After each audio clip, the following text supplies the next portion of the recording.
Quand tout s'éteint, c'est la lumière qui manque en premier, pas l'eau, pas la chaleur, la lumière. Parce que l'obscurité réveille une peur ancestrale. Le noir fait vaciller notre équilibre. On ne voit plus, on cherche, on trébuche, on panique. La première chose à avoir chez soi, de quoi voir. Des bougies longue durée, une lampe à manivelle, une lampe à huile, et surtout, savoir où elles sont, tout de suite, sans chercher.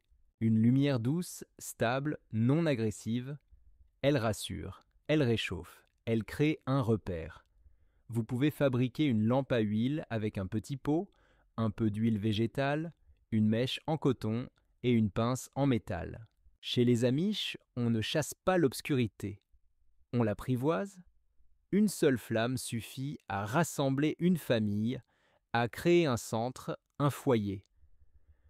Pas besoin d'inonder la maison de lumière, une lueur suffit à traverser la nuit. Le froid ne prévient pas. Il s'installe lentement, puis soudain, il est partout. Quand l'électricité s'éteint, il faut oublier le confort moderne.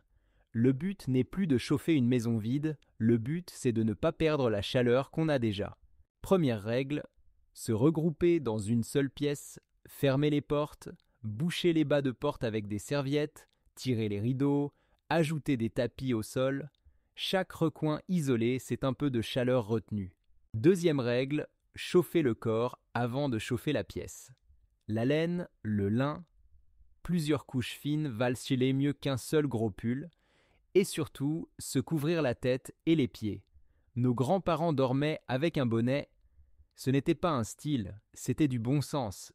Quand le froid persiste, le corps devient le foyer. Dormir à plusieurs, se rapprocher, se réchauffer mutuellement, le feu peut mourir, mais la chaleur humaine reste. Le courant s'est arrêté. Vous tenez une lampe, vous avez chaud, mais avez-vous pensé à l'eau ? On croit toujours que l'eau coulera, jusqu'au jour où le robinet crache, du vide, plus de pression, plus de chasse d'eau, plus rien. Une panne prolongée, c'est aussi l'arrêt des pompes.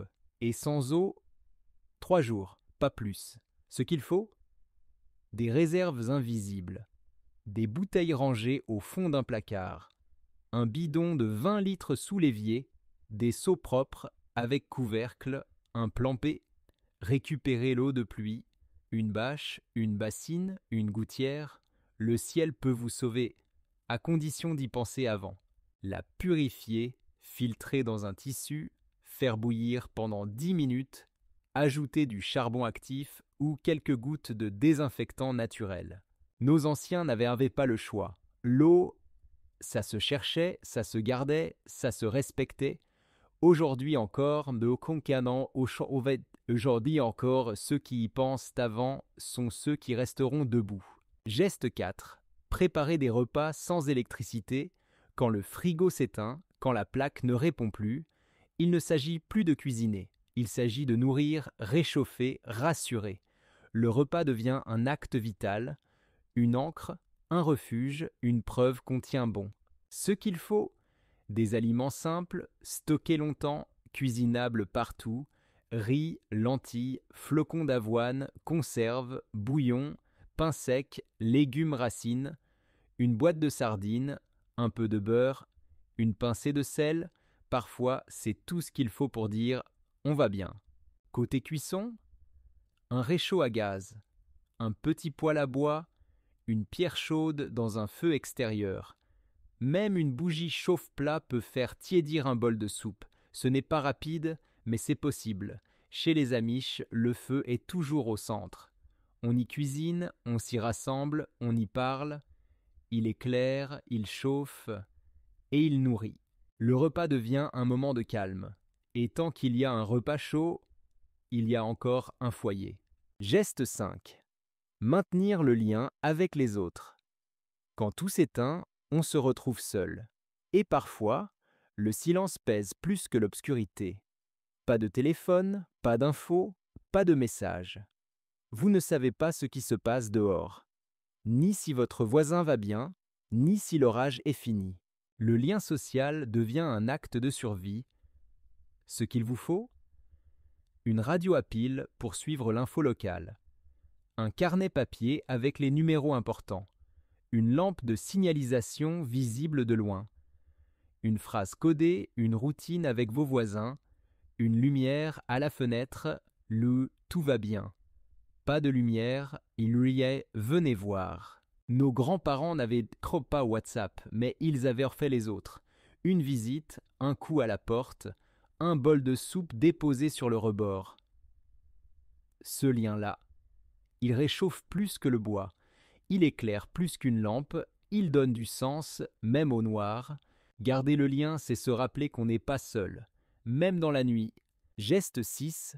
Organiser ses journées sans écran. L'électricité ne fait pas que chauffer ou éclairer, elle structure nos journées, le réveil, le four, le téléphone, l'ordinateur, tout est calé sur elle. Quand elle disparaît, le temps se brouille. Les minutes semblent longues, les repères s'effondrent. C'est là que beaucoup perdent pied, et c'est là que vous pouvez reprendre le contrôle. Le secret, créez votre propre rythme. Le matin, ranger, chercher de l'eau, allumer le feu. L'après-midi, cuisiner, réparer, observer. Le soir, lire, écouter, parler. Ou simplement regarder la flamme. Ce n'est pas une régression, c'est une autre forme de liberté, celle de se reconnecter au réel, à la lenteur, à ce que les anciens appelaient simplement le jour. L'écran nous avale, la routine manuelle nous enracine, et quand tout s'arrête, c'est ce rythme-là qui nous tient debout. Geste 7. Gardez l'esprit calme et clair. Quand tout s'éteint, ce n'est pas le froid le plus dangereux, ni la faim, c'est la peur. Elle s'infiltre par le silence. Elle monte quand on ne comprend pas. Elle pousse à faire n'importe quoi, à courir, à paniquer. C'est là que vous devez tenir bon. Non pas par force, mais par clarté. Respirez, fermez les yeux. Concentrez-vous sur ce que vous avez. Une flamme, une couverture, un repas. Ce n'est pas le luxe, c'est l'essentiel et c'est suffisant. Chez les anciens, le calme n'était pas une option, c'était une nécessité. Parce qu'un esprit calme prend de meilleures décisions, et un cœur tranquille protège mieux ceux qui l'entourent. Quand tout s'arrête dehors, le seul moteur qui compte encore, c'est vous. Et si demain, tout s'arrêtait, seriez-vous prêt? Merci d'avoir été là. À bientôt sur Mémoire rurale.